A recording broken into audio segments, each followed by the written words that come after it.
વાજપાઈ સ્વરોજગાર loan pass કરાવવાના બદલે લાંચ માંગનાર વધુ એક સરકારી બાબુ એસીબીના હાથે ઝડપાઈ ગયા છે. સરકારી કચેરીમાં શિકાર શોધતા લાંચિયા સરકારી બાબુઓ સામે એસીબીનો સિકંજો મજબૂત કસાયો છે. એસીબીએ વધુ એક સરકારી બાબુને લાંચના કેસમાં ઝડપી પાડ્યા છે. વાજપાઈ સ્વરોજગાર યોજના અંતર્ગત ફોટોગ્રાફર પિનાકીન શાહે નર્મદા ભુવનમાં જિલ્લા ઉદ્યોગ કેન્દ્રમાં અરજી કરી હતી. 1,10,000ની લોન પાસ કરાવવાના બદલામાં સરકારી કર્મચારી રામસિંગ કુવારે 1,500 માંગ્યા હતા, જે વાટાઘાટાના અંતે 1,000માં નક્કી થયું હતું.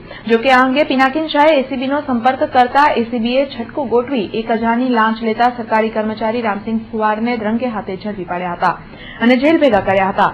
અલબત્ત શિકારની શોધ કરનાર સરકારી બાબુ ખુદ શિકાર બની ગયા હતા.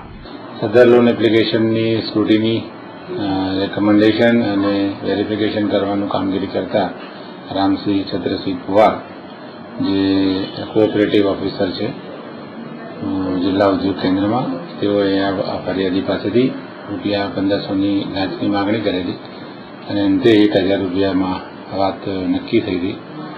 ફરિયાદી લાંચ આપવા માંગતા ન હોય, અમારી પાસે ફરિયાદ રજૂ કરતા એના આધારે ગઈકાલે લાંચના ઝટીકાનું આયોજન કરતા આરોપી Ramsinh Chandrasinh Pawar, cooperative officer, district industry centre Narmada પહેલા માળ ખાતે જ પોતાની ઓફિસમાં લાંચ લેતા પકડાઈ ગયા.